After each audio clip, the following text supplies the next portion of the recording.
Good morning and welcome to the Planning and Placemaking Committee of the 14th of June 2023. I'm Councillor Ian Massey, the convener of this committee. I'll now introduce the top table to you.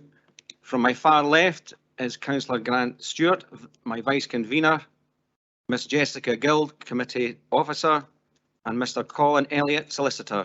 And on my right is Mr Christian Smith, development management and building standards service manager, and Mr Paul Williamson, team leader, local developments. As this is a hybrid meeting, members joining virtually are reminded that if you leave the meeting during the consideration of any application, then you are unable to participate or vote on that item when you return to the meeting. This also means that if a member loses their internet connection during consideration of any item, they should not vote on that item. Please advise a clerk via the meeting chat that you are leaving the meeting, or if you have lost your connection and are therefore unable to vote. And whilst we are operating as a hybrid meeting for the proceedings today, can I remind councillors and officers to use the chat box to attract my attention, which all members should have access to. Q for question, C for comment.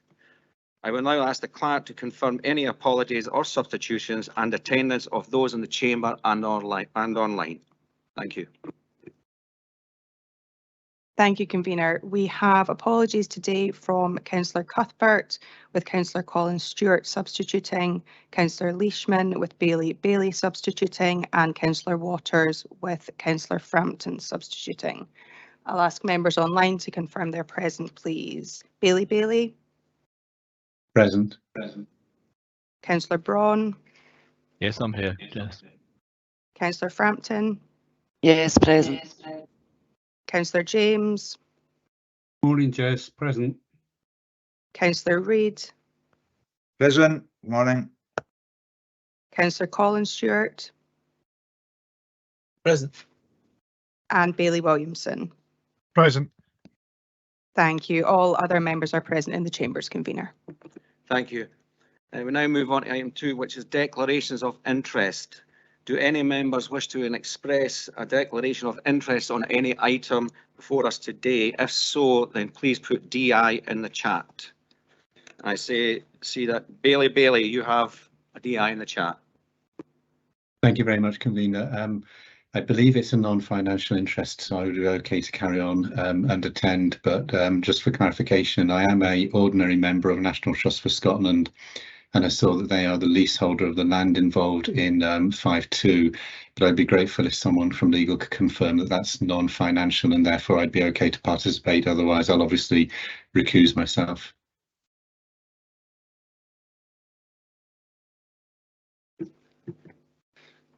Thank you, Convener. Bailey. Whether an interest is an interest, whether it be financial or non-financial. This one's slightly unusual in the sense of an ordinary member. I presume you'll just pay your subscription like anyone else, and there could be thousands of members who are members of National Trust. Yeah. Mm-hmm. So it is not something where you're a member of the board of National Trust for Scotland. No. So you have to, I think you, as much as I can say, I'm not going to say yes or no, that you have to make your mind up whether you think that's an interest or not, as to whether you think the perception would be that people, the reasonable person would think that you've got an interest. It's an awkward one because it's just simply you're a member which gives you the privilege of going to on site just like anyone else, but without paying the fee, as I understand it. I appreciate the advice. So for the avoidance of doubt, what I'll do is I'll recuse myself from that section of the meeting. Thank you. Thank you. We have no more declarations of interest. We move on to item 3, which is the minutes of the meeting of the Planning and Placemaking Committee, the 17th of May 2023. Can I ask the committee to agree the content of the minute? Agreed. Thank you. Today, item 4, deputations. We have deputations today, so can I ask for the committee members' agreement to hear deputations on item 511 and 521? Right. Moving swiftly on to item 5, which is major application, and this is for our section 42 application to vary condition 12 noise mitigation of permission 19/00917/FLM at land 300 metres northwest of Lathrow Farm, Kinross. And to speak to the report is Mr. Smith. Mr. Smith. Good morning, convener, those in this cool chamber on what is another wonderful sunny day in Perth, and also welcome to others joining us remotely. This application concerns the variation of condition 12 of the planning permission related to the second phase of development at Lathrow Farm, Kinross. That condition relating to how noise impact will be mitigated within the properties to be developed. This proposed revision follows more extensive and recent study of the noise profile affecting the site and recommending that a more targeted and focused approach to the type of windows fitted in individual properties is taken, the previous arrangement to be standardised and generic to deal with the issue in an overall manner. Should the application be approved, the nature of the remainder of the development is not proposed to change, and as such there are no significant considerations beyond what has previously been approved. I'll now take you through a series of slides to set the scene. The first image, this is an aerial image showing the site in itself in red, and you will note the existing level of development to the east or right hand side. Second slide, thank you. We then move to a plan showing the phase 2 layout, again with phase 1 to the right and hatched in red. Slide 3.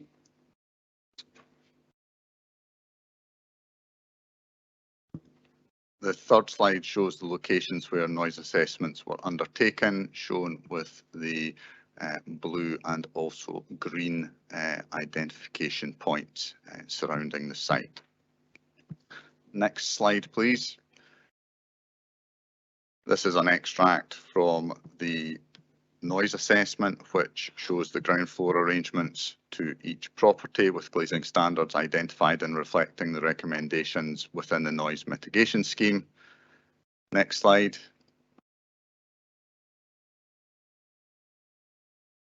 And although appearing similar, this is the first floor arrangements, again identifying where and what type of windows would be fitted within each property, reflective of the noise impact that they would receive. And then the final slide, we simply return to the aerial image, and that is the end of the presentation. Thank you, convener, and back to you. Thank you, Mr. Smith. We do have a deputation on this item. I'll now pass over to the Vice Convener to introduce the deputations. Thank you.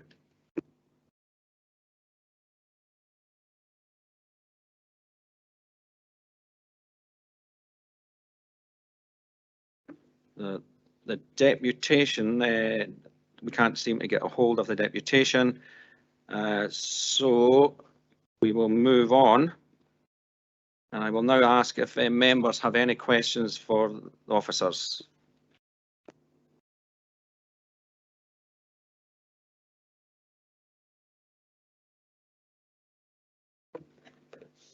Bailey McLaren.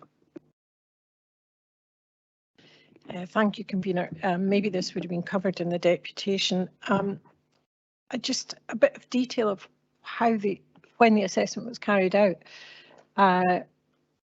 the sort of conditions that were experienced during the assessment, time of day. If you know, this is quite I would say it's something that we have to be quite careful about. Impact of noise is really quite something that can really impact on people's mental health. So, you know, I would just like to be a bit more satisfied as to the conditions that were, how long the survey was carried out over.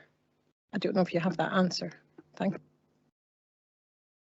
Yeah, I think we've got colleague Lynn here from Environmental Health, but in general terms, the assessment that was undertaken meets with a methodology that's defined under British standard, etc. But I'll let Lynn answer the question.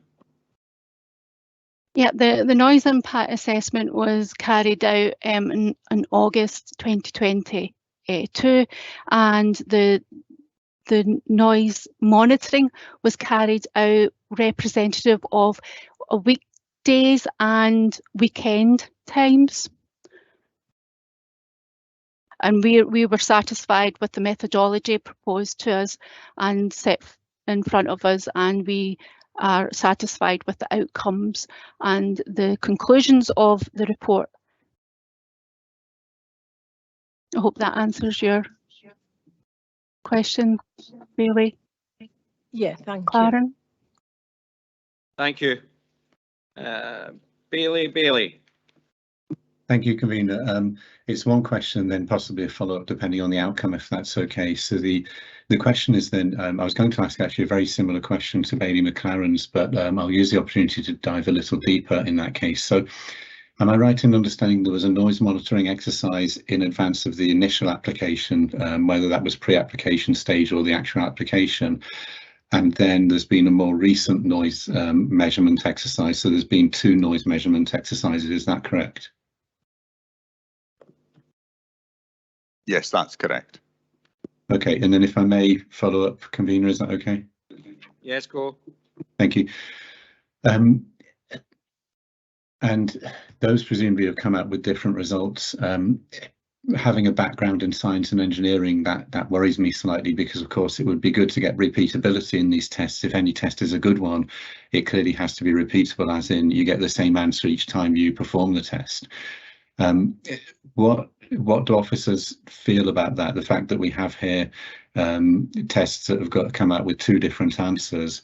What is there a risk here that if this test was performed a 3rd time, it might give us the answer the original test did, or a different answer? So I think my question is just about the repeatability of this test, and therefore the suitability of the evidence that we're considering with this application. Thank you.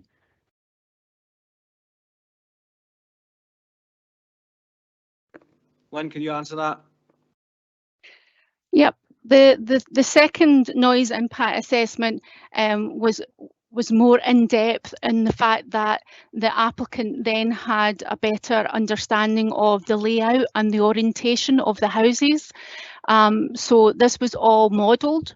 So the height of the first floor and ground floor was also incorporated, and the orientation of the layout of the houses was taken into consideration, hence why that we have a more in-depth for each property what specific attenuation values for the glazing and the ventilation would be for each individual one in this assessment, rather than the first one, which was a more broad assessment of just a layout, not the orientation was taken into consideration. I hope that answers your question. Thank you very much. Thanks. Councillor James. Yeah, thanks, convener. And this is a question probably for Lynn, actually. Bearing in mind the proximity to the M90, and there's a field between the housing affected and the road itself. We were given figures then in decibels, which is fine, and I get that personally, but from a layman's point of view, is that noise any different to, say, a house alongside the A93, say, in Scone? Is it any louder, or is it sort of the same level of noise you'd expect elsewhere? It really depends on the volume and on the traffic and the type of traffic that's going along a road. So the noise for one road section to another road section could be totally different in dB levels. Of course, you've also got to take in the distance attenuation to the properties to the road as well.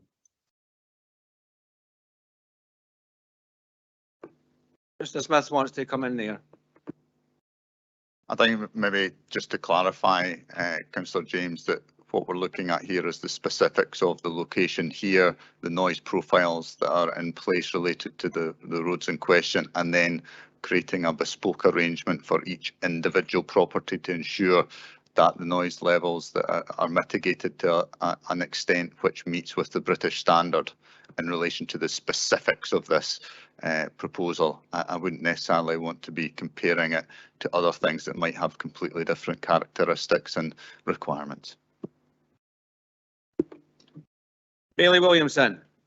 Thank you, convener. I was just wondering if someone could explain what a trickle ventilator is.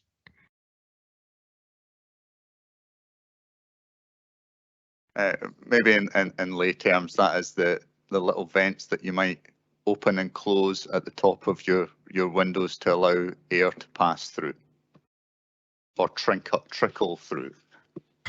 And do you want to expand on that? Yeah, and trickle vent also means that they have a attenuation value associated to them. So the higher the value, the greater the attenuation for the reduction of noise coming through that vent. Okay, thank you. Mr. Smith again. Yeah, so that there are different types of trickle vent depending on the requirement to mitigate noise. So you would have various arrangements in the design of the trickle vent that would limit the level of noise that would pass through them.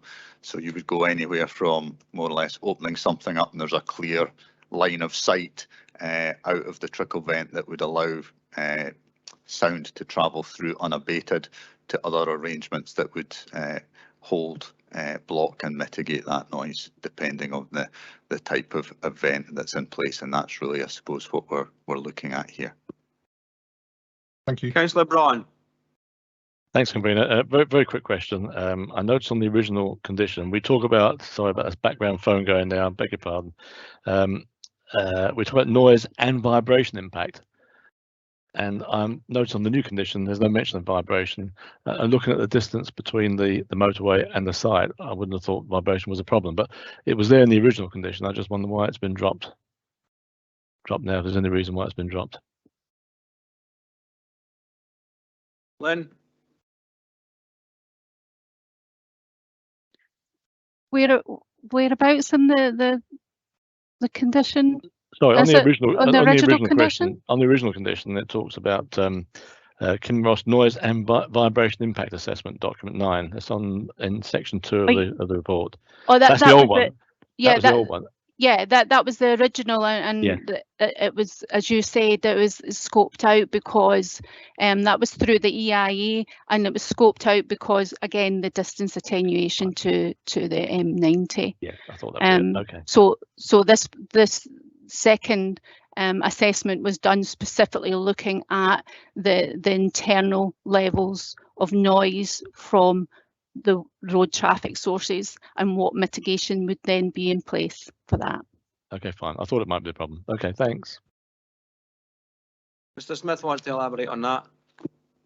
Yeah, again, just to clarify that is the name of the document rather than saying that there's to be control over vibration. So it's the condition was informed by a document called Lathrow Farm Kinross Noise and Vibration Impact Assessment, whereas this time it's got a different name. So maybe you're reading into that there is control in the condition over vibration, but rather if you look at the attenuation, it relates to 42 dB, DN, EW and plus CTR. Okay, many thanks. Thank you. Councillor Stewart.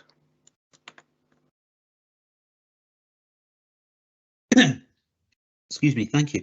I was just wondering, I think you said that the assessment was done in, the assessment was made in August of 2022. I was just wondering when the actual measurements were taken.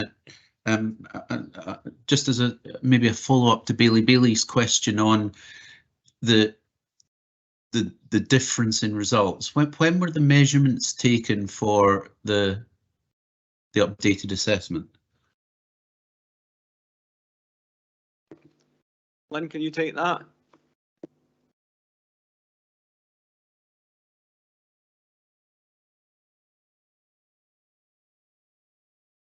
Yeah, if you bear with me a minute, I'm just looking up the assessment document. It should.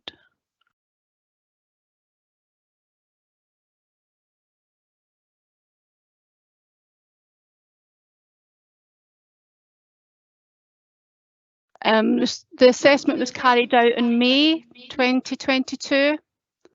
So it was carried out from Thursday the 26th right through to the 30th of May. So it gave you weekdays and weekends assessments, and it was for daytime and nighttime period. Okay, so just to follow up quickly, so hang on, Thursday the 26th to the 30th. So would that be Monday the 30th? So, yes. So I'm just wondering then, and that's sort of still A, COVID time, and B, it sounds like it would have been a holiday weekend. So, for example, less commuter traffic. I mean, I'm conscious that the biggest day generally for commuter traffic is a Tuesday. I would have hoped that we'd seen at least a week's worth of results rather than a sort of selected weekend. What assessment have officers made of the reliability, or I think as Bailey was mentioning, the repeatability of testing, given the time that was chosen for the test to be performed?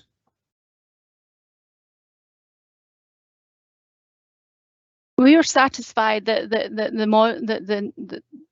monitoring that was carried out for the baseline was appropriate and was relevant for the traffic noise on the M90 for weekdays and weekends and nighttime and daytime period.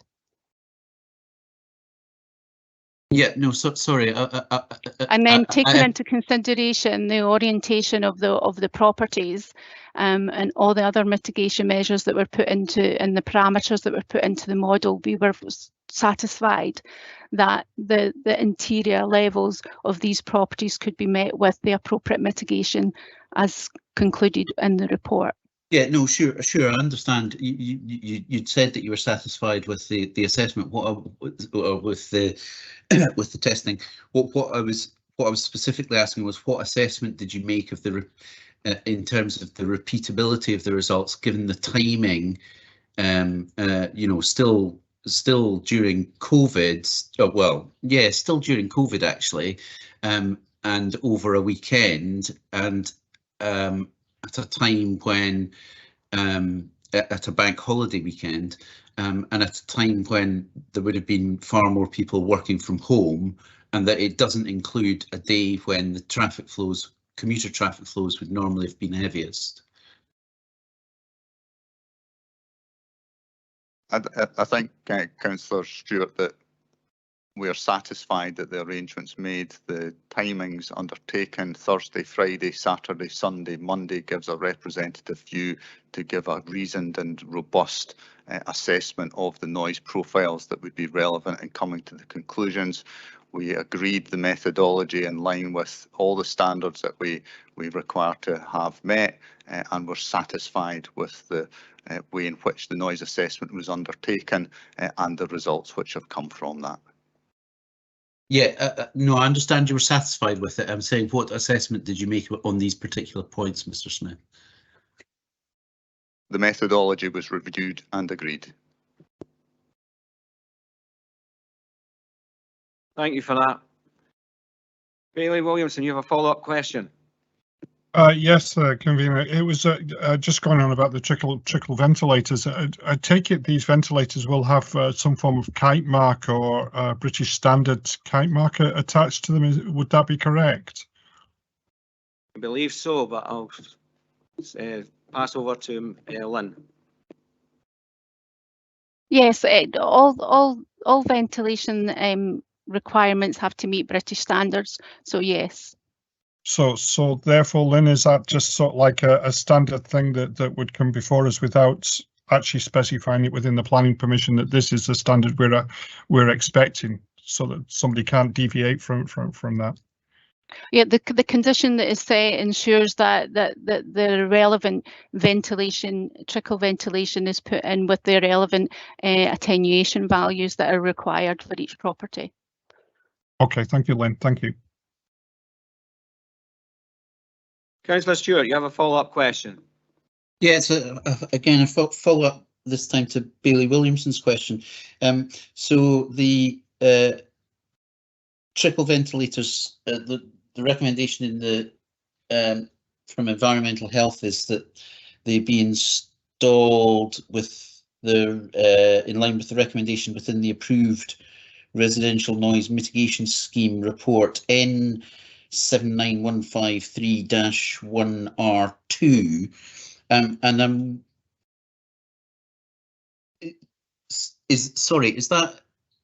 that's the August 22 report directly relating to this. What's the applicable British standard?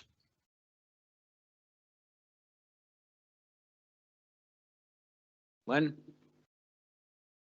The standard that they have to meet, SBS 8233 is the British standards that they have to meet for internal ambient noise levels that are required to be achieved.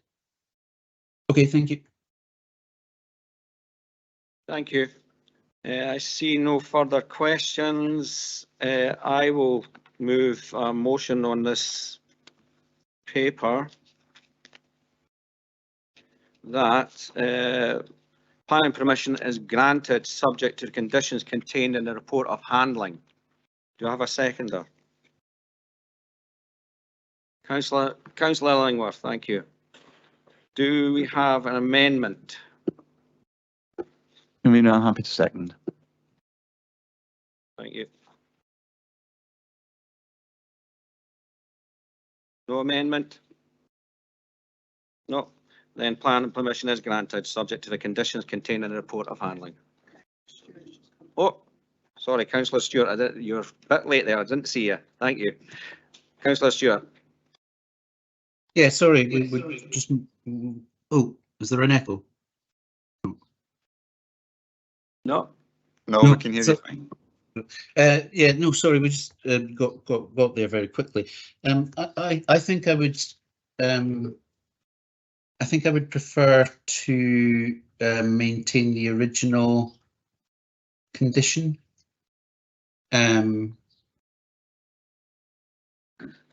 If that's an acceptable proposed amendment. Thank you, Convener. If I could come in there, Councillor Stewart is Colin Elliott, legal here. What if you're considering moving refusal, which is essentially what you're doing? You're moving to refuse the change to the new assessment and the new requirements. Then bear in mind that noise assessment is a very technical assessment. What you would have to say is why that assessment is wrong, and therefore it is not justified to move to that. And of course, I'm kind of bound to ask you what evidence you have to go against that. Bear in mind how technical assessment we've heard today, the methodology, as the officers are concerned, the methodology of carried out meets British standard. They are satisfied with the assessment, and of course the trickle vents etc. will meet a British standard as well. So what you have is sorry, I won't go into it too much, but you have an original assessment which is very general. You now have a very specific assessment, so it's incumbent upon you to say where that very specific assessment is wrong.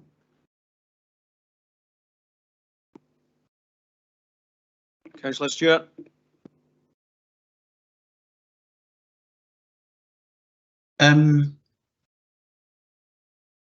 So I think I'm concerned about the.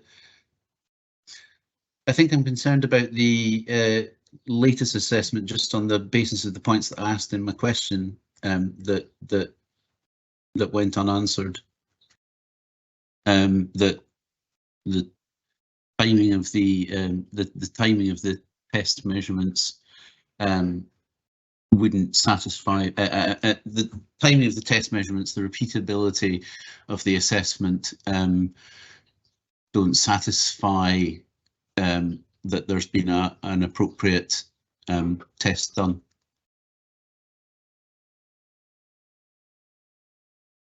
Thank you, Convener. deal with those, you've mentioned two aspects, Councillor Stewart. I'll deal with them around the opposite way to which you mentioned them.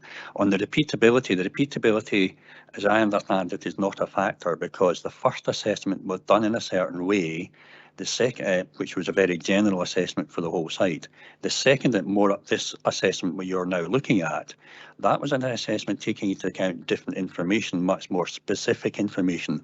So you wouldn't have repeatability. They are not the same test between the two of them because you're taking in different information, more up-to-date information that's very specific to individual houses. So it wouldn't be a question of the results are different, so why are they different? It's a much more technical, much more specific assessment we carried out in the second one, as I understand it. When it comes to your first point about the timing, is methodology is carried out according to a British standard, and as I understand from what I've heard today, is it meets that British standard. So the question is why that would be wrong.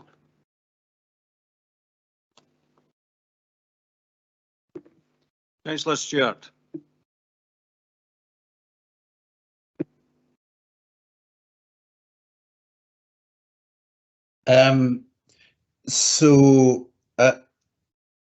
I'm reading from the report in section 41. And my understanding is that the noise levels would be, the proposed noise levels would be in line with the British standard, but not that the testing, not that, I think Mr. Elliott said that the testing was done in line with the British standard. I think the attenuation of noise levels, what I'm concerned about is that the attenuation of noise levels, the proposed attenuation of noise levels is based on testing that wasn't done appropriately or sufficiently, let's say. I'm prepared to accept that it was done appropriately, but I'm not sure it sounded like it was done sufficiently. I think there's two different things there, Councillor Stewart. When I refer to methodology, what I'm talking about there is it was done in accordance, as I understand it, to British standard, which means when it was done, the method in which it was done, the process in which it was done. What you've referred to is the outcomes and the actual levels, which are done to a decibel level standard. So there's two different standards we're talking about here. There are two different issues.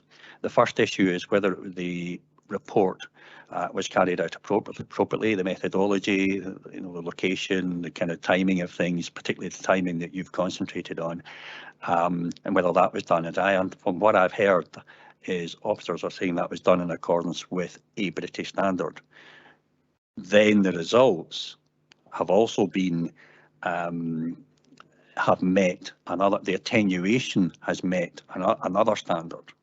So what I'm coming back to, I think you're concentrating on the timing. I'm asking where you think the timing, which is the methodology, where you think that's wrong when officers are indicating both the report, as I understand it, and the officers indicating that's met a British standard.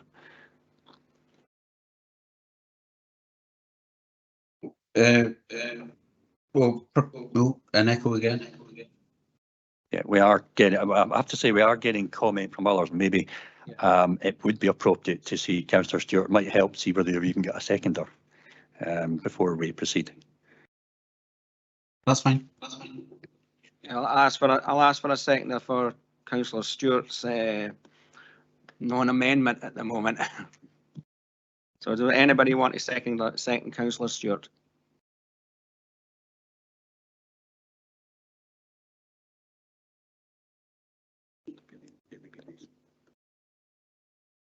There is no seconder for the amendment.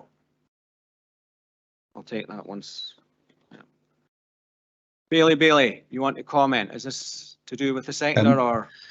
Thank you, Convener. I'd only just input that it's very difficult to consider whether to second something or not when we don't have an amendment. It's difficult to give consideration to whether we're seconding or supporting an amendment when we've not seen the amendment. That was my input, and then I wished for a comment as well once that's resolved. Thank you. That is why I put that in the chat, that we need to establish the amendment first before I can ask for a seconder. But committee are want to move on, so I've now asked for a seconder.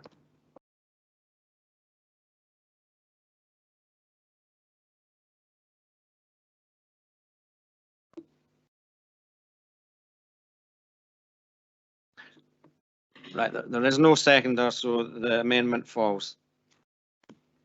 Can I ask for comments then? Bailey, you wanted to pass a comment.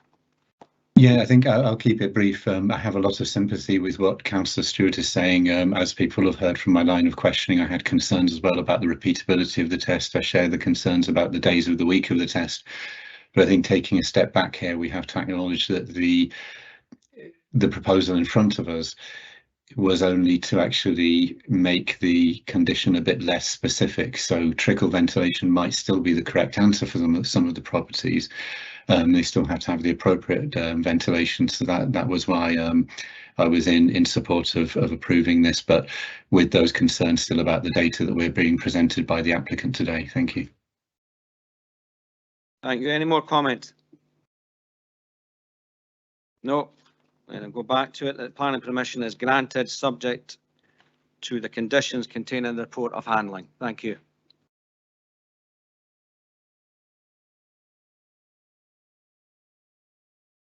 We now move on to item 5.2, local application.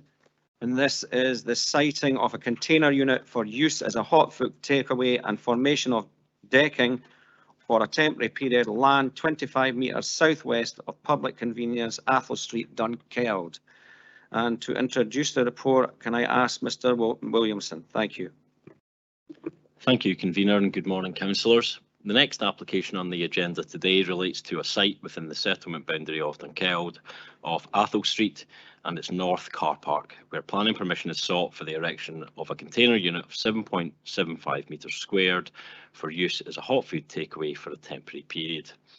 For members' awareness, this hot food takeaway has been operating since last year at Dunkeld Railway Station car park. The applicant now wishes to relocate to this site, which is more centrally located. The application has attracted a total of 25 letters of representation, with 18 in support and 7 in objection.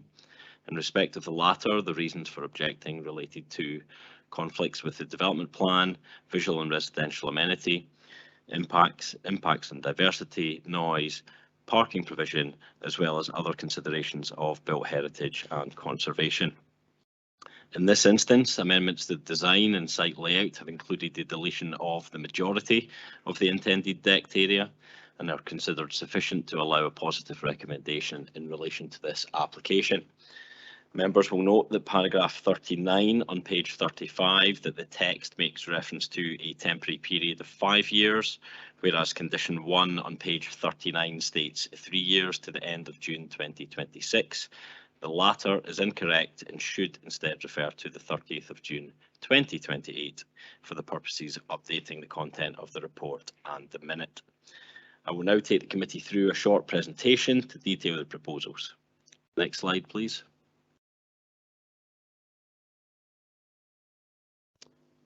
This first slide shows the aerial view of this part of Dunkeld, with the site located on the western side of Athol Street and the north car park, which is located directly west of St Ninian's Court, which is a residential development. The site itself is located amongst the wooded area to the west, which is out with the council ownership, which extends to the surface car park only, whereas this wooded area is owned by the National Trust. Next slide, please. Here we have a plan which shows the revised proposed layout. The site is accessed via the existing council car park, and the container unit would be placed to the south, adjacent to the existing woodland and path networks. Next slide, please. On this next plan, we see the small scale of the proposals, with the forest green finished container on a reduced size plinth area located with the serving canopy facing north. Picnic tables would be sited to the eastern side, while water tanks would be to the rear and effluent tanks to the western side. I will now take the committee through a series of photographs. Next slide, please. This first photograph shows the existing public conveniences located within the North Car Park, just to the east of the application site. The access through the rear parking area is shown on the left-hand side, marked by the in signs. The container would be located within the woodland area beyond. Next image, please. Next, we see the southern end of the National Trust car park area. The container would be located on the verge area beyond the hard standing. Next image, please. This photo is taken from within the aforementioned woodland car park, looking back towards the council car park and St Ninians Court residential development beyond. Next slide, please. This final photograph shows the view southwards from within the National Trust area, looking towards the area for the container, and gives a visual marker for the character of the area and its mature landscaped and wooded nature. Next slide, please. Thank you, convener. That now concludes my presentation, and I will leave members with the proposed site plan for reference. Thank you, Mr. Williamson. I'll now hand over to the vice convener for the deputations procedures. Thank you. Thank you, convener. Can I call on Ms. Claydon? Good morning. Thank you for making your deputation. You've got 10 minutes. I will give you a prompt after 9 minutes so you could summarise in the last minute. So whenever you're ready, I'll start the clock. Good morning, everyone. Thanks very much for giving me this opportunity to speak, and morning to the craft diner people over there too. I suppose really there's just a few main issues here really that I'm here to speak about, and I'm here on behalf of myself, our own household objection to the application, and also from some of the residents at St Ninians who also put in objections, and others that didn't put in objections. What I would also really like to say is that this deputation is absolutely not a slight on the business. Personally, I'm not actually a customer, but I do have very good friends that are customers, and I hear nothing but excellent things about the business, and so it's absolutely not a slight on the business. It is purely down to location and the proposal where it's situated. And I think that probably leads me on to I'll just quickly cover one of the things that I'm going to go back to later. It's how the land has been designated here within the planning report is an issue for me and for others. And even the way it was introduced as part of Athol Street Car Park really is not correct. And I'm aware that there's been some confusion around the land over recent years, because fairly recently Roddy Ross from PKC was hoping to turn that into an extended car park section for PKC, and it was only then that they became aware that it was actually owned by the National Trust for Scotland. In fact, there are large bollards there with chains, which you can't see in the photos, but they are no longer in use, and it is now used. It was in fact, I used to be on the Community Council, and the Community Council did get in touch with Roddy to speak to him about concerns that the residents at St Ninians had, and some of the residents at Athol Park, with camper vans using the North End car park and camping overnight when there were very clear no camping signs. So they had real concerns about that, and instead of that, actually the no camping sign being made more visible and washed, the decision was made to make that into an extension of, use it as part of an extension that they could use and promote camper vans to go in there. So that has actually created a whole different set of problems for the residents at St Ninians Gardens. And that's where I'll go back to. So I'll start now then with the impact on the residents' mental health at St Ninians. And I'm not a resident at St Ninians Gardens, but I'm very familiar with all of the residents that live there. And I'm very familiar with the issues that they're dealing with on an ongoing basis, and not just during the day, but overnight as well. So now that we have the camper vans coming and using the car park, and they're not limited to just using the extended space, they are dumping their effluent waste in the drains around St Ninians houses. They are awake, quite late into the evening. They're playing music. They are having, kind of, as you would expect from people that are on their holidays in their camper vans. But what it's doing is creating a never-ending noise and upset for residents who are already dealing with 24-hour recycling, coaches and lorries that will not turn off their engines, and people that visit the village when the toilets are closed, urinating and defecating in and around their gardens. So really, again, my friends and the people that I know that have concerns in St Ninians, they don't have concerns about the business. It's just purely about extending that kind of time when they get little pieces. It is, and that is in the early morning and in the evenings are the times when they're most likely to get some peace. So that was one of the issues of concern, and I appreciate that's not actually a planning concern necessarily. It's not a material planning concern, but I did have a look at the National Planning Framework, and I did see a quote from that, which, goodness, I might not actually be able to find it, but it did say how important it was, and the responsibility of planning to consider these things and to make sure that people are living in places that are good for their well-being and not damaging. So then moving on to, again, I suppose going to, if we look at the report that's been produced by the head of planning, and what I've done is to kind of keep it simple for me, is to highlight some of the issues that I've seen in this. So to begin with, I suppose we would start with the container is modest. Well, the container may in itself may well be modest, but then when you've added on the water tanks and then the waste tank, which has a footprint almost as large as the container itself, it's not really, that modest as suggested. Then as we go through the report, I think, and this is, I think, possibly one of the most important points, the policy here. So it says here, in terms of relevant land use policies, within the LDP2, the site is located within the settlement boundary Dunkeld, but out with the designated town centre. The site is not specifically identified for any specific use, nor has it been identified as an area of open space. Now, I have looked at the local development plan, and I've looked at the map where it shows the open space in Dunkeld, and I see that the space that we're talking about here is the historic gardens and designed landscape, and it runs all the way up through there, and the open space is marked really down just as the river park. But interestingly, in all of the guidance that was used to create that local development plan, and I do have the maps here, it can be seen very clearly that it is actually open space, and it is marked as such, albeit owned by the National Trust for Scotland. It's here, green, open space, and there's the river section as well. In the conservation area appraisal, it is also marked as open space and noted as one of the key amenity areas to the town. And also on this map, which is on PKC, maps of their maintained open spaces. This is the section here. I know it's probably really difficult for you all to see, but this is the Athol Street car park, and this is the section in question.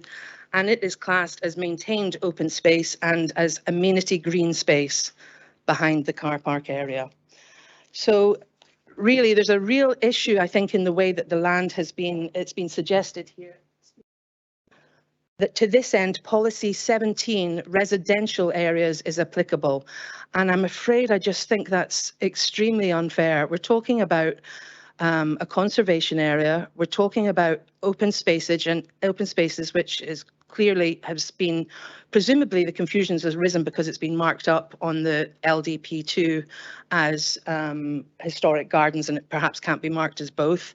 I'm not sure, but it is most definitely open space and very used by all residents and visitors.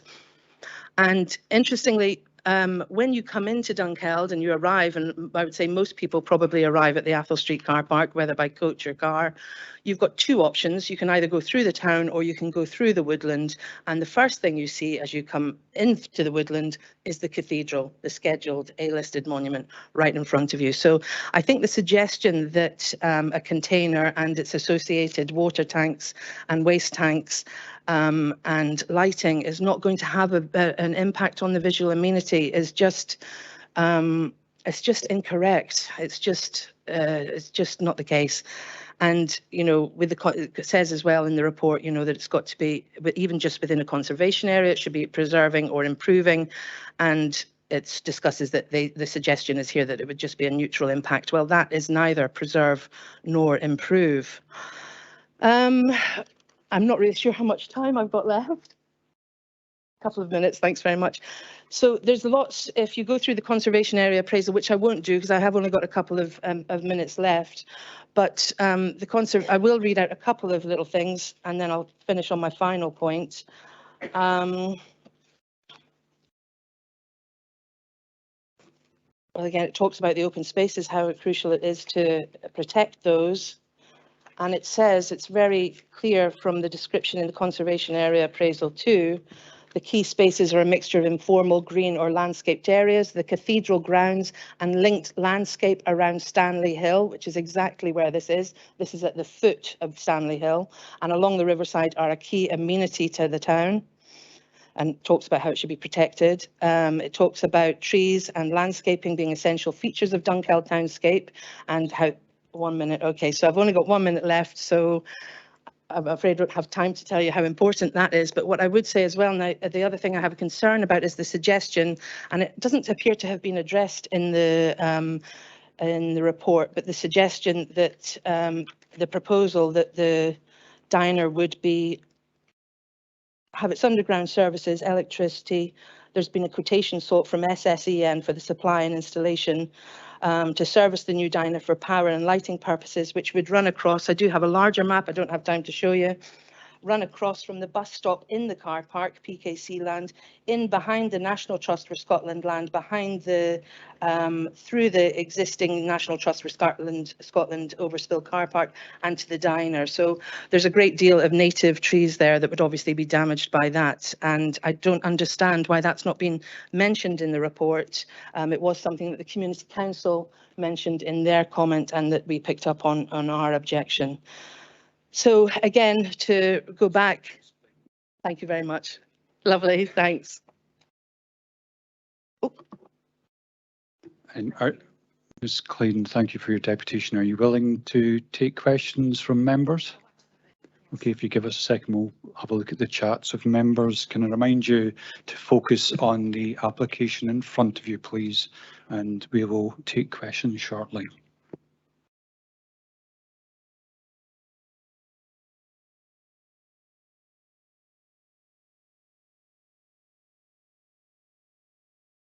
Councillor Braun. Thanks, Vice Convener, and thank you, Ms. Clayton, for your deputation. Apologies, I can't be there today. You mentioned several problems. It seems that every time I speak, the phone goes ring. I'm sorry. You mentioned various problems in the car park. You know, camper vans, overnight staying when they shouldn't, people emptying their grey water and whatever. But my point or question I wanted to ask was really that doesn't apply to that's not the fault of the applicant. You know, he can't be held responsible for the actions of other people. I would ask if you would consider that. And also, the existing container where it is at the moment is next to Dunkeld station, which is a listed station. And as far as I'm aware, there's never been any complaints from anybody about the container being there. As you said, the reputation for the food, as I understand, is very good. But there's never been any complaints of him disturbing anybody or causing any rubbish or anything like that. Councillor Braun, can I ask you to come to your question, please? Yeah, I'm coming. The question is, we've mentioned that the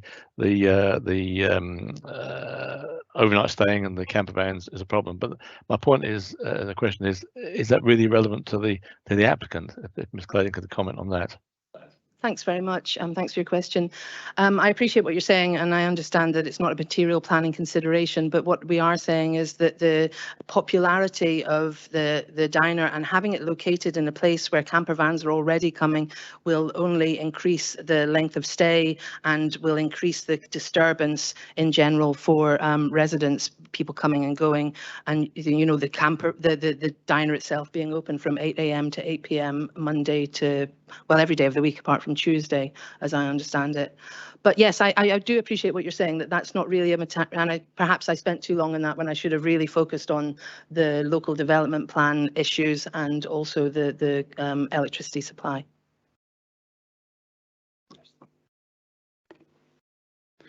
Councillor Harvey. Thank you, Vice Convener. I think I understand your comments about the camper vans because that's setting the scene. However, my question was, could I get a quick look at the drawings you showed just during your presentation? Or could...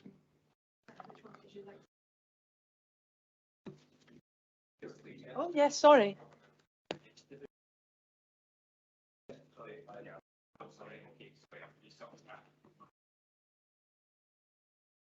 I can. Oh.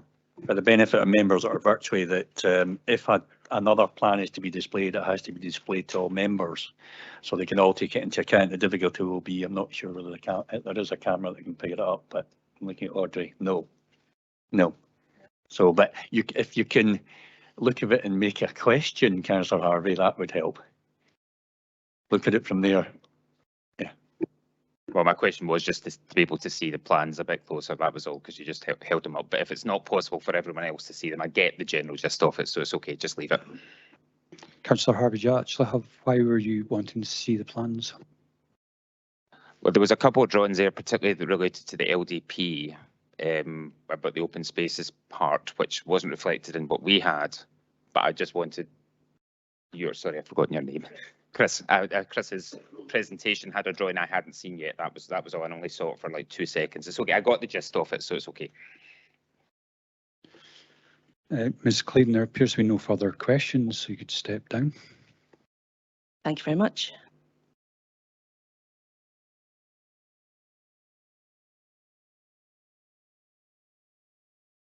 Can I now call on Mr. Chevik, the applicant? As you heard previously, Mr. Chevik. Mr. Chevik, you have 10 minutes to make your deputation. I'll give you a prompt after 9 minutes. So whenever you're ready, I'll start the clock.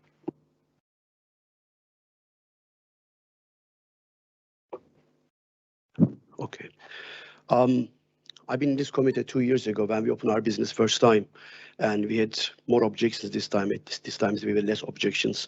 I feel a little lucky today. Why we are moving the Dunkeld parking lot is very important, because we are in a train station for 2 years now. Because of the A9, the road construction is not being cleared by the government. We cannot move on and extend our business in train station. We don't have no water connections, we have no wastewater connections, and we cannot even get our own electric contract because there is no long lease that ScotRail providing to us. And it's impossible to work there when you don't have a toilet, when you don't have any technical support from the ScotRail. By law, we cannot hire anyone. I work 95 hours a week on my own, 6 days a week, winter and summer. So the reason we want to move the Dunkeld, because it is technically possible that we can provide electric, water and wastewater connections and to be able to hire staff, and we can extend the business. I understand the concerns from the public, but our business creates the amazing popularity, yes. And we are the only business being articled by the Times newspaper, nominated for the best chef and the best takeaway in Perth and Kinross. I understand it's going to create more stuff, but this time, as of today, employment is very, very lower than England and Scotland as of today. We are trying to create business over there. We are create the employment over there. Visitor of Scotland is supporting my business. Why? Because I use local farms and local butchers.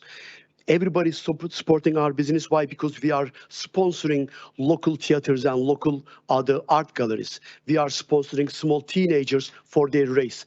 That's why we want to move there, that we can extend the business, get stronger and do for more community. Technical issues, people thinking about our wastewater connection, or we're going to create like a minimum pollution. My container, my business is 100% environmental friendly. The wastewater technique, we're going to use that. The water going to go back to the ground again. It's been designed by my architect, which is he is here today. And the water connection we're going to use today, around that time, just the water tanks. Electric, we are working with the SSE. We hired 2 official 3 men. They are going to work with the SSE together. They're going to come up with the best possible scenario, how we can lay the cables, and then we will get our electric connection. We are not there to destroy the nature or heritage or any kind of the part of the park. the border or wherever we're going to put our containers. We are not there to destroy anything. We are there to be part of the community.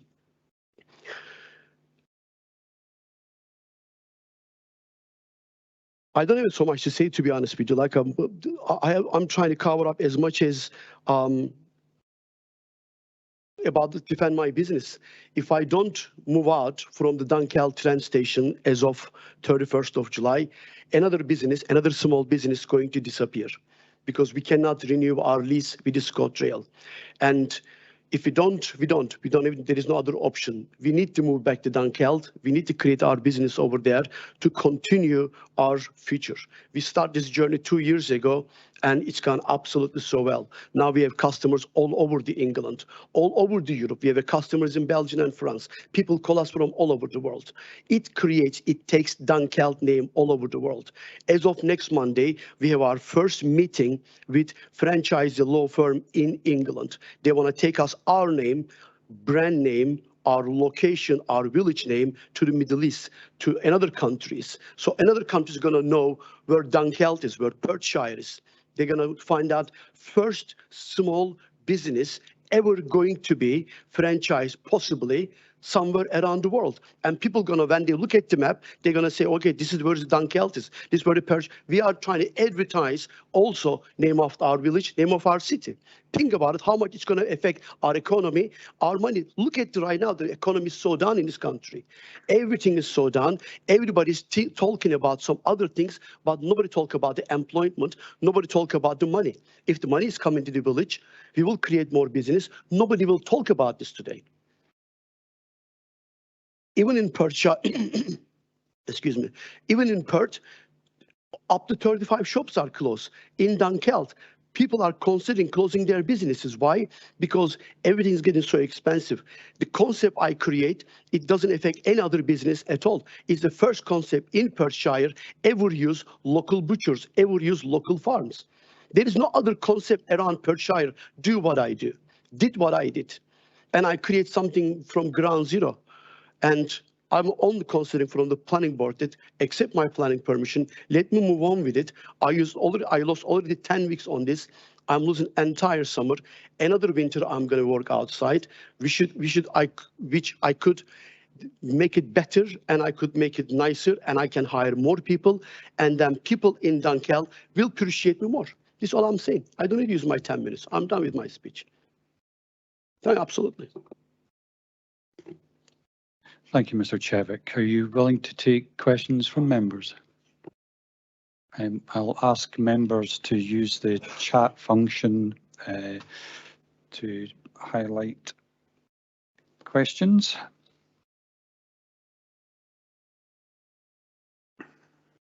I'll just give that a second for it all to come through, Mr. Chevik.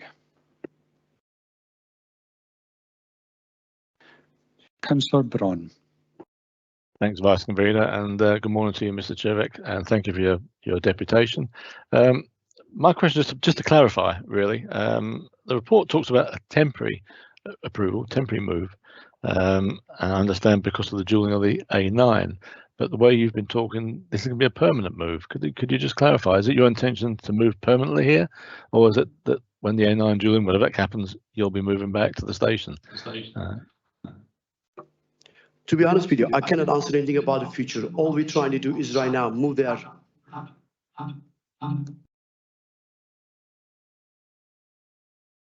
Can I speak again? Yeah. I can't answer what's going to happen down the road. We want to move there temporarily right now and then start from ground zero again. We don't know what's going to happen with A9. We don't know what's going to happen 6 months down the road. All we want is right now to move there today, continue with our business, and then start to plan the future. I can't answer what's going to happen tomorrow. All I can answer is, let's get my planning permission today, and then let me continue work, and then we sit down with my architect. We are deep conversation with the local MPs and MSPs and trying to find out what's going on with the other A9. And there is a certain committee in Burnham and Dunkeld. They are trying to take the train station also from Network Rail usage by the community. They asked my opinion several times, what I would do for them, how we can move it together. I have certain ideas for them, but as of today, I can't answer anything what's going to happen tomorrow. All I want is my planning permission to be granted today, and then let me move on. And then down the road, if anything's going to change or if it's going to, we're going to move different direction, probably you will see me here again. Vice Convener, could I come in with a supplementary, if I may? If it's a question It's supplementary about just- the yeah, actual just- application and the land use as opposed to the business, please. Just following on Mr. Chervik's answer, let me rephrase it then. Hypothetically, when the work on the A9 is done, hypothetically, is it your intention to go back to that site? If everything goes well with what you call it, with A9, which there is not single clear information about that. If one day everything goes back, we might move there, we might not move there. I don't know what's going to happen, but I would love to move there because let me tell you this, Dunkeld train station car park, never been used for any business till I opened the business over there. I look after that train station. I look after that garden. I pay from my own pocket to maintain the entire car park. You know, the objectors, they said people drop their bins and garbage everywhere else in the car park. It happens in Dunkeld train station car park also. Every Monday, when I come back, I clear after the bikers. There is a massive issues in the car parks. Every car park has issues. I clean myself.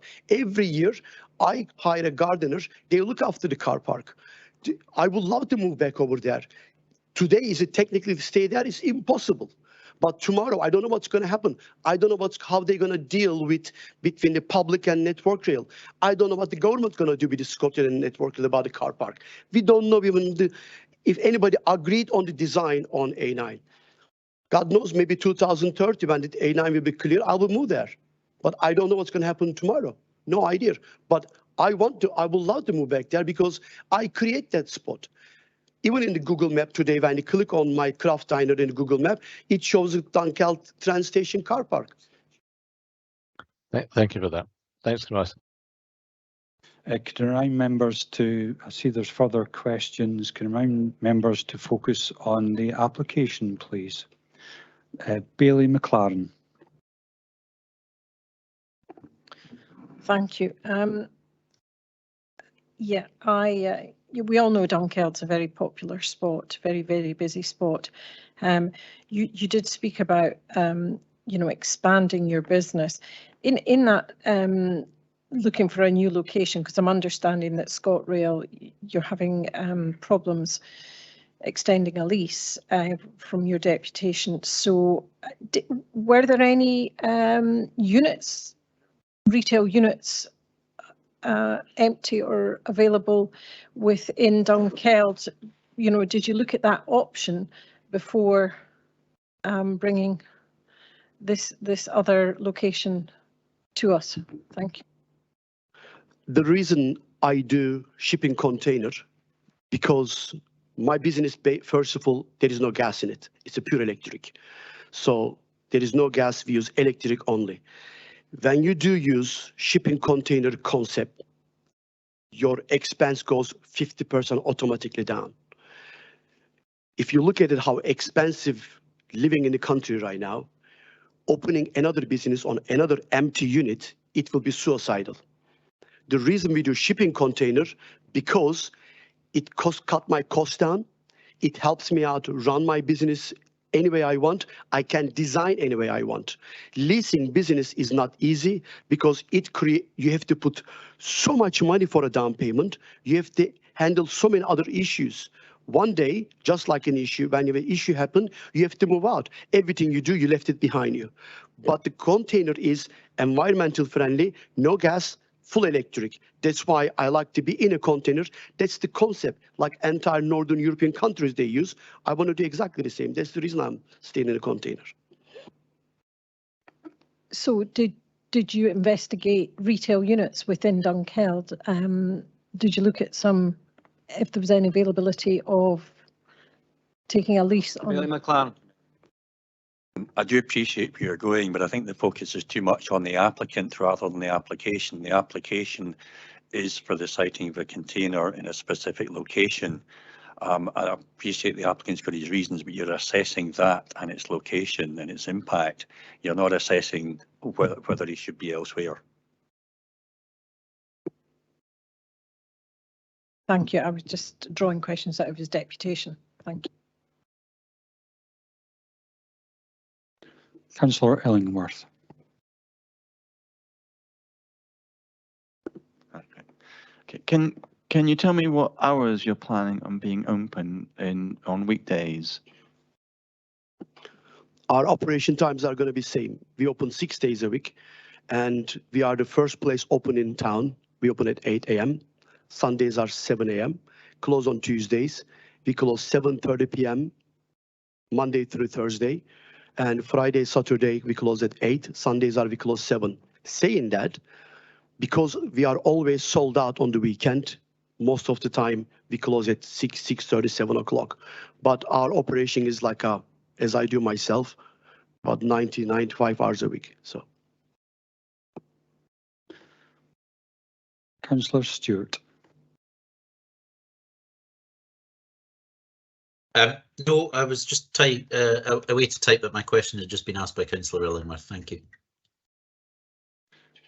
Thank you. Councillor James. Thanks, Vice Convener. Great presentation, sir. Can I ask, are the National Trust supportive of your application on this site?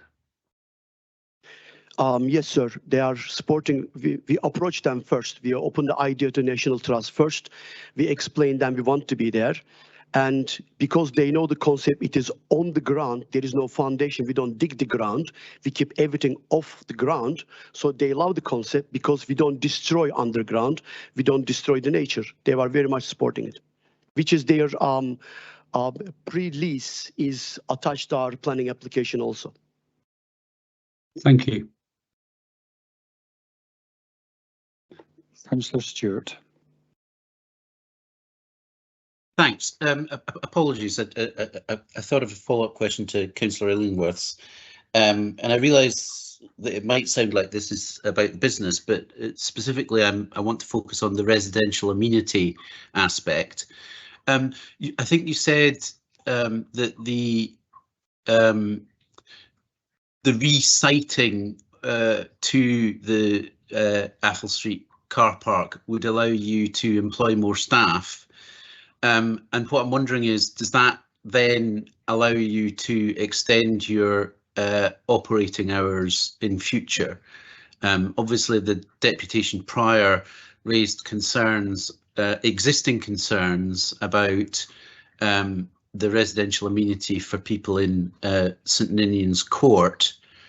And I would just be concerned that there would be that extended hours would offer the opportunity for, or would decrease that or increase that concern about the loss of residential amenity. So would the extra staffing that you mentioned in your deputation allow you to increase your operating hours? The hiring staff is, it's good for you, good for economy, good for your council. People are going to pay more tax, people are going to create more business, people are going to buy more. Yes, if I can hire, if I can go there, there is a public toilet over there, so I can hire people. And if I can do that, yes, I will open 7 days a week. Every business person should work hard. Every business person should extend their business, look after the economy. Look where we are living today. We shouldn't be talking and discussing about extending hours or like talking about residents. We should talking about our economy. Our economy is crashed, and everybody's questioning me about how many hours I'm going to work. We should work hard. We should support the business like I am, not the closet the business at 4 or 5 o'clock in the morning, in the nighttime. We should be just focusing on me, that how I'm going to extend this business and then make it stable business. I'm trying to be a sustainable business, create the young people, people who is on the street, people who wants to work with me, and there is a families approaching me and telling me thank you that giving an opportunity to their kids. I have already one employee. His name is Hamish. He's only 15 years, 16 years old. Parents bring from the hands and help me out. He comes and learns with me. He wants to be a chef down the road. But when he sees this kind of the issues and problems, he doesn't want to work in this sector anymore. The other question was, yes, absolutely. If I will have an opportunity down the road, I will have open 7 days a week, but I can extend the hours because there is no need after 7 or 8 o'clock, it's get too dark over there anyway. Thank you. That's very helpful, and I completely agree with you about the need to provide employment and business opportunities, particularly in rural, largely rural settings. Could we come to a question, Councillor Stewart? Yeah, no. I was just complimenting the applicant. What I specifically want to know is the deputation before you raised existing concerns about residential amenity in St Ninian's Court. How would you mitigate against that loss of residential amenity or potential worsening of residential amenity when operating from if operating from the car park site? Sir, so if the residential amenities, if they are worried about our noise and smell, this is what I'm understanding the question. And so far in Dunkeld train station, we didn't have not a single complaint last 2 years. It will be the same over there. Our business not a nightclub, it's a takeaway, and then we don't have no noise at all. We don't have any extractor. It doesn't make no noise. We don't have no generator. It doesn't make no noise. So smell is, it's going to be absolutely combined with the trees and it's going to disappear. Where we are right now, the village behind me, they have more, if you call up negative impact, they should smell me more because just smell goes all the way up there. Nobody complain ever. And then I'm 100% sure, I put my name on this, the local amenity, local people, they are not going to feel a single negative impact from my business. I promise you that. Mr. Chair, there appears to be no further questions, so you're free to go. Thank you. Convener, there's no more deputations, so I'll hand back to you. Thank you, Vice Convener. Thank you to the deputations. I now ask, do members have any questions for officers? I think I'll start this one. The LDP2 has been quoted quite a lot in this application. Can you tell me what is the allocation in the LDP2 for this application? Thank you, Councillor Massey. Yes, I'm happy to share the LDP2 with members for their information. If you just bear with me for 2 seconds.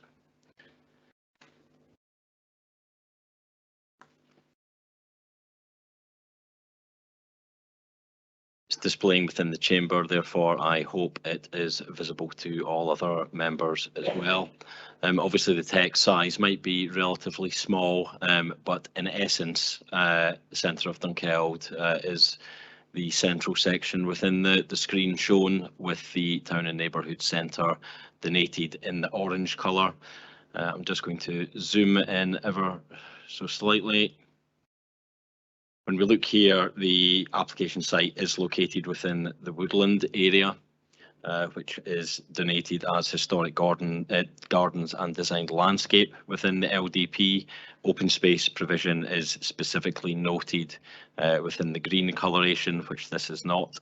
The first deputation was right that there is references within other council documents relating to open space, and it is cross-referenced in the conservation area appraisal from 2011, for example, but that merely notes that the area is kind of private land and open space. It doesn't designate it as such that we would have via the LDP itself. So the content of the report is correct in highlighting that it's white land within the settlement boundary, in essence, or land within the settlement boundary, but with the overlay of historic gardens and designed landscape.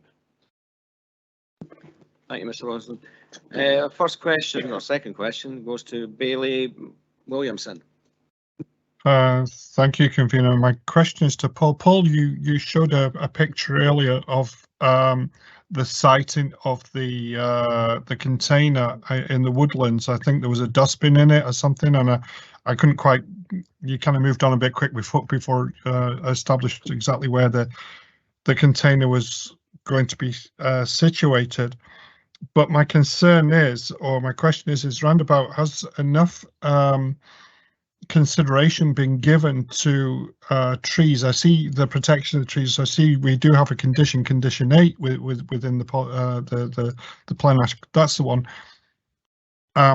We do have a condition 8, which protects the trees, but it basically focuses on digging up the ground or whatever. And I don't think, you know, that this application needs to dig up the ground. But my concern is, has enough consideration been given to the footfall around the bases of the trees and the compaction that might create? A good example of an extreme example would be the Robin Hood tree in Nottingham, which has had to be fenced off to try and keep people away from the roots of the trees. So has enough consideration been given for that particular aspect of the protection of the trees? Thanks, Bailey Williamson. First and foremost, yes, we have taken cognizance of that in the assessment of this application. In addition to condition 8, there is also the requirements within condition 3 for the precise details of the proposed base of the container and other storage, etc., to be submitted to and agreed by yourself, and that the details must ensure that the pressure on the roots is not excessive and that suitable drainage to the ground can take place as well, and it has to be implemented in accordance with that. In addition, the applicant has also reduced the extent of decking area that had originally been proposed as well.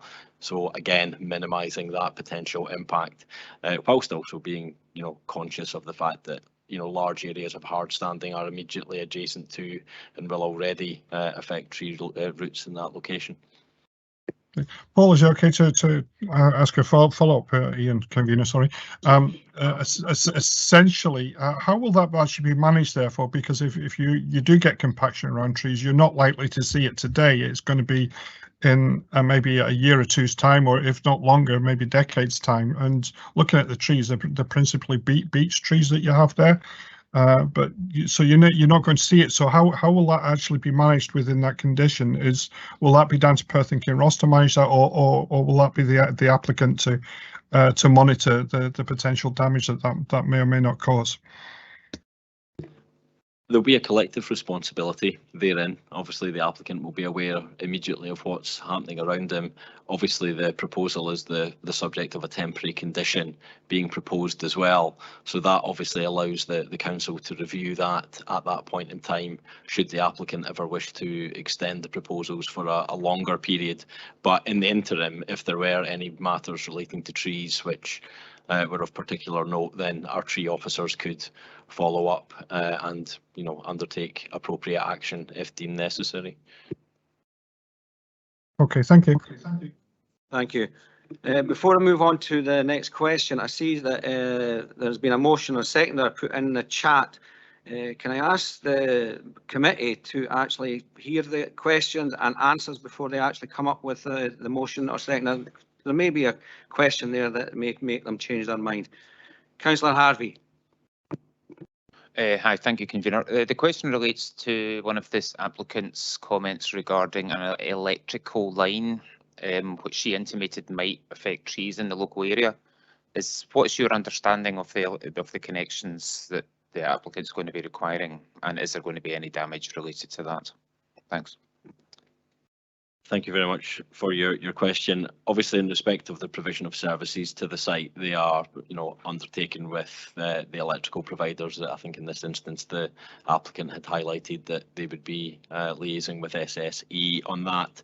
You know, the extent of provision for the likes of electrical cabling for a relatively small proposal such as this would be hoped to be relatively minor.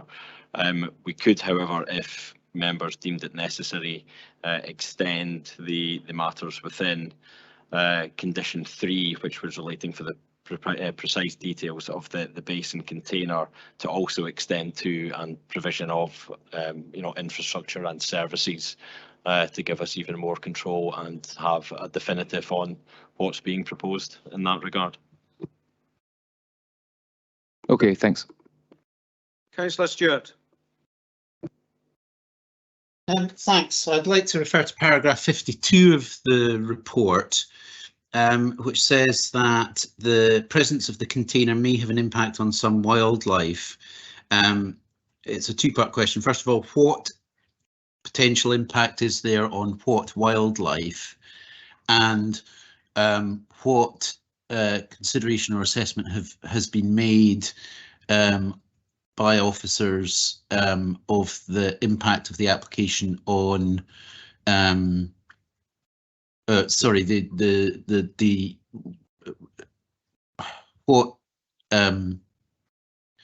what impact of the application is there on the application of the Habitats Directive?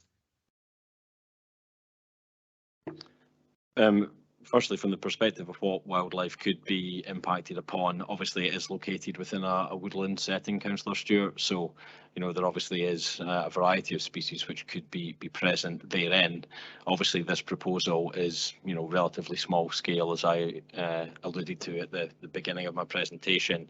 As such, you know, that aspect is limited. It's not necessitating the felling of any trees, for example, which could have much wider impacts, and for which we would have ultimately required, you know, full tree surveys and potentially ecological surveys to have been undertaken. So in this instance, it wasn't deemed necessary for those types of assessments to be submitted to as part of this planning application. And obviously then we are then basing it upon the nature of what's being proposed and the other controls and measures that can take place for the likes of odours and smells, which otherwise might be wider amenity considerations. Okay, Thank you, Mr. Lewis. In terms of the Habitats Directive? Well, unless we have identified that there's a specific species that would be result in a detrimental impact, then we wouldn't be seeking to go down that route. Okay, thank you. Right, thank you, Mr. Wilson. I see there are no further questions. I've already got a motion. Councillor James, you want to bring forward a motion? Yeah, thanks, convener. Yeah, perhaps I was a little previous pressing send. That's what I love about planning. You know, when I first came to this meeting this morning, I was actually in two minds. Should, you know, for, against, I don't know, open-minded. However, looking at the application in front of us, it's not a Marks and Spencer's food hall. It's a 7 square metre container, painted green. It's been operating over at the train station, as the applicant's already told us, with no problem at all. In fact, I think I was on the committee that voted to accept that then. I don't see any issue. This is adjacent to a car park where there's already noise. I don't think that this will create a noise issue like people are expecting. If the National Trust are happy with it, I'm also happy with it, and I wish the applicant very well with his business. I'm happy to accept the officer's recommendation. Thank you, Councillor James. And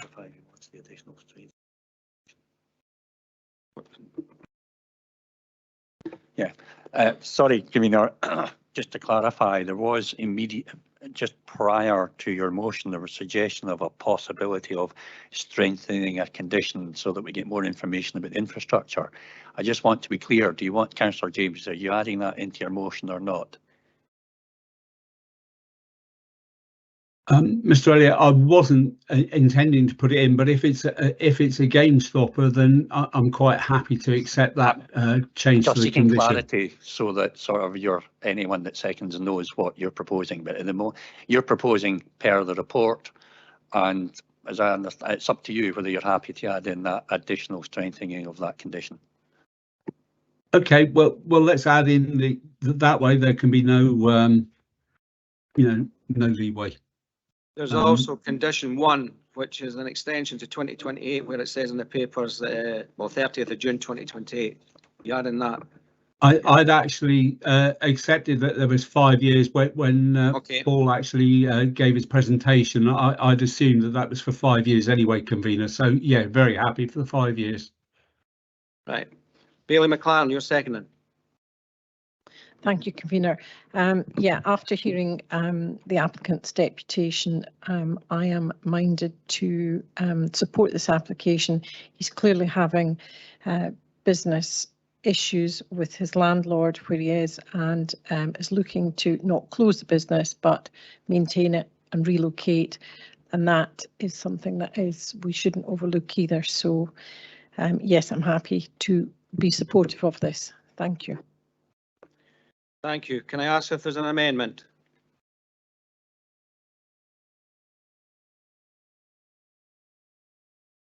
No amendment.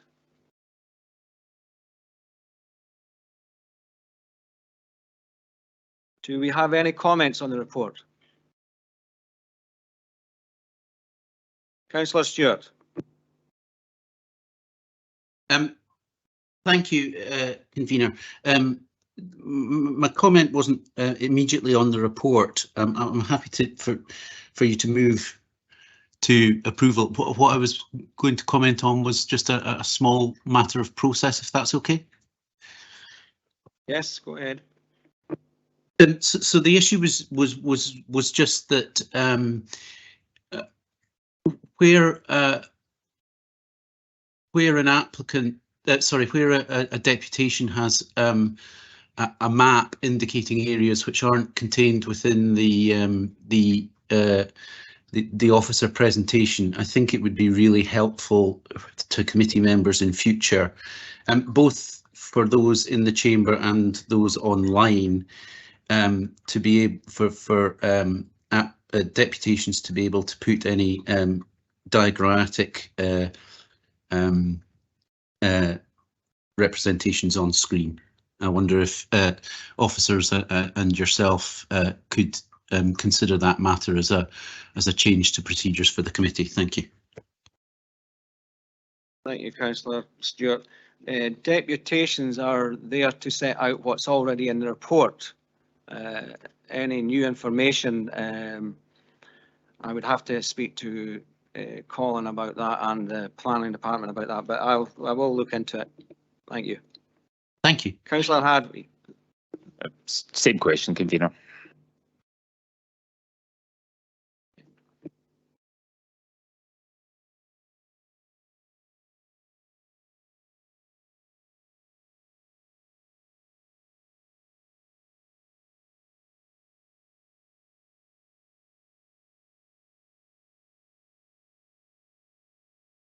Sorry, I'll have to say that again now. Oh. Right, there's no amendment, so planning permission is granted subject to conditions contained in the report of handling and the new conditions. Thank you. I see there's a couple of committee members having to leave. Thanks, convener. Right, so we'll take a 5-minute comfort break. 5 minute, okay? 5-minute comfort break, and can we ask Bailey to come back in? I'm back, convener. Thank you for checking in. What, didn't he see you? Snuck in the back door.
So we'll now move on to item 6, which is the PAN's proposal of application notices.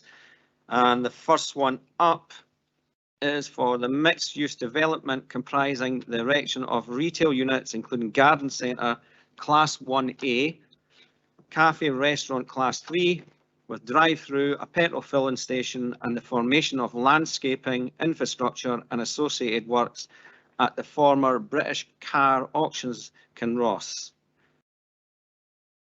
Can I ask members if they have any comments to give on the PAN?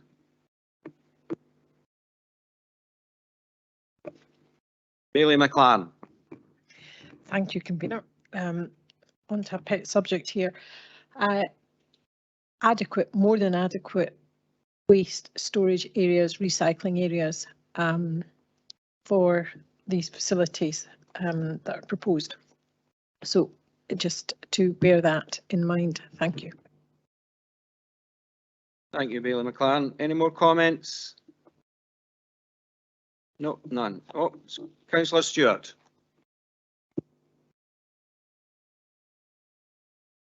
Thank you, convener. Just conscious that we have I think what we're being asked here is to inform officers of what particular areas we would like to focus on in the consideration of the planning application following the public consultation process. I note that we have got the planning guidance for the Lochleven SPA listed in section 11. Is that? Can I just double check that that is the one about waste discharge into the into Lochleven? Yes, Councillor Stewart, that would relate to how the development and its discharges impacted on Lochleven and the phosphorus mitigation. Right, thank you. So there is the phosphorus mitigation. So that is one area that I think should definitely be prioritised when consideration comes back. The other aspect is just that what's being proposed is a petrol filling station. And I know that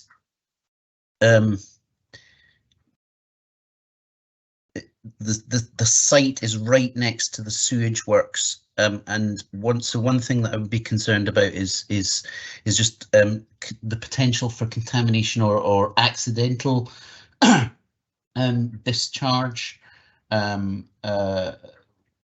for the ultimate application when it comes forward, if officers would take that on board.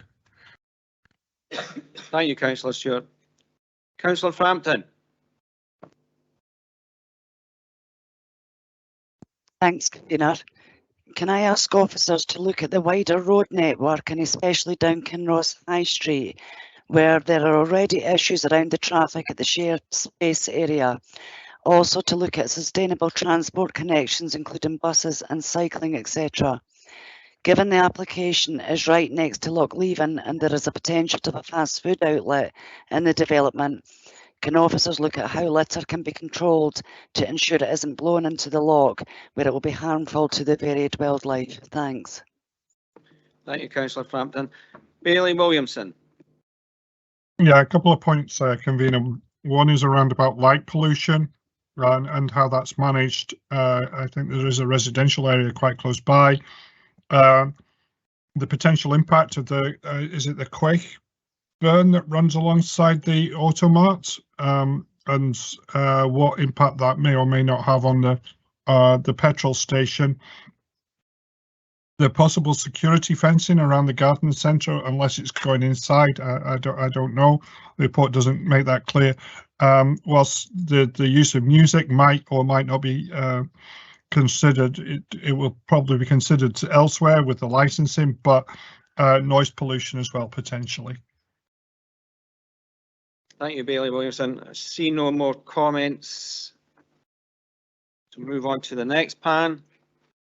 The next PAN is the siting of 68 holiday accommodation units, managers accommodation unit, formation of vehicle access, erection of hub building, landscaping, car parking and associated works.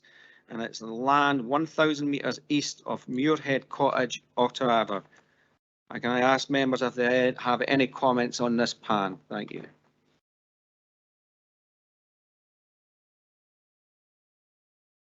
Councillor Reid. Thank you, convener. The first one is more a correction. I think it should be Muiredge Cottage rather than Muirhead Cottage. It certainly was in the previous application. My comments, I've got two comments. I have been informed by a constituent that the Health and Safety Executive should be a statutory consultee on relevant developments that have a high pressure gas pipe going through them, and I'd like to request that the Health and Safety Executive are added as a statutory consultee as part of this application. And my second point, if you don't mind, and it's further to Bailey Williamson's, I'm using anecdote at the start of the meeting or prior to the start of the meeting about a road incident at the roundabout, or maybe it was Crossroads in those days. That I think it's the A823 is a very, very busy road. And I trust that there is and I'm sure there will be, a very robust traffic management plan in place to consider this road and also the impact that it will have on Orco Road and Church Road going into Auchterarder. Thank you. Thank you, Councillor Reid. Councillor Stewart. Thanks, convener. Yeah, the last time I was on the planning committee some years ago, one of the issues about a planning application, just as Councillor Reid has mentioned, was access off a bend. Looking at this site, it does encompass a bend in the road. So again, just a focus for officers on the access to the site and the suitability of the access to the site when the planning application comes forward. Thank you. Thank you, Councillor Stewart. Bailey McLaren. Thank you, convener. Just to be consistent, adequate recycling opportunities, waste areas, because with a number of, how many is it, 68 holiday units, that in itself will generate quite a lot of household style waste, but recycling opportunities as well. Thank you. Thank you, Bailey McLaren. Bailey Williamson. Thank you, convener. A couple of comments around about noise pollution. You understand that the Glen Eagles riding stables are not that far away, so clearly the noise pollution from that. Traffic management, waste disposal. I'm not sure, but I think it probably is. But is this development situated by a public transport route? I suspect it probably is. And as Councillor Reid has just identified, also traffic management, particularly as I believe that Glen Eagles, did they not use those fields in around that locality for when they have events on, such as Ryder Cup, but that's been and gone, but they use those fields for the major events, and what impact that may or may not have whilst it's comes and goes. But yes, that's that. And I'm sorry. And finally, just the developer contributions as well. I don't know if Christian may be able to clarify this, but holiday accommodation is excluded from developer accommodation, but or could developer contributions, but it's something to think about. Right, thank you, Bailey Williamson. I see no more comments on this plan, so we'll move on to the next one, which is the erection of staff service welfare building, office building, greenhouse, upgrade of public road access and upgrade to forestry track, parking with cycle storage, installation of a biomass plant and associated ancillary buildings, works, land 0.8 of a kilometre north of Newhall Estate, Taymouth Castle, Kenmore.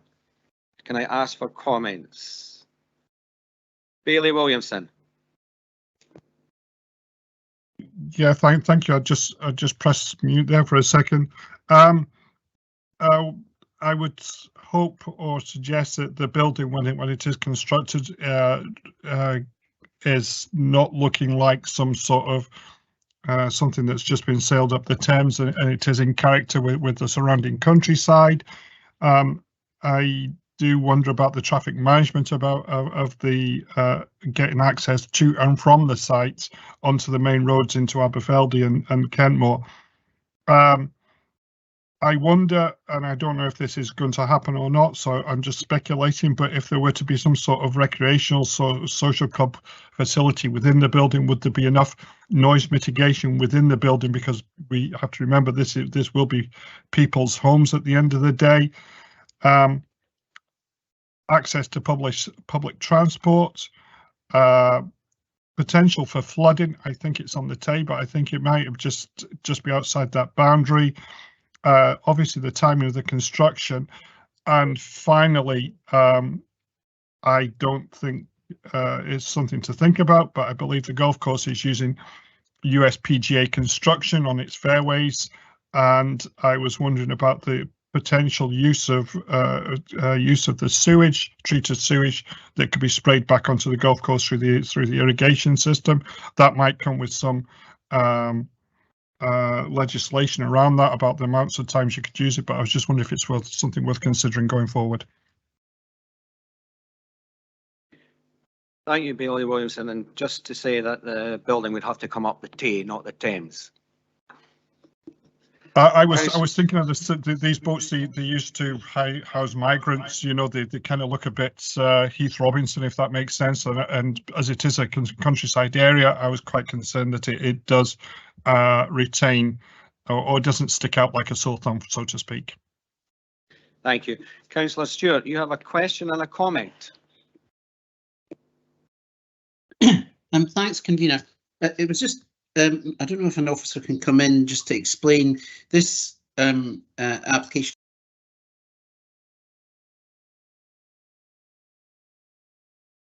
Councillor Stewart, you've muted yourself. Beg your pardon. Sorry. Thank you, convener. This application seems to be sort of two large areas connected by, I don't know what it is, whether it's a path or a stream or something like that, or a route, a channel or a route for something. Do officers know what the two areas are and what the connector is?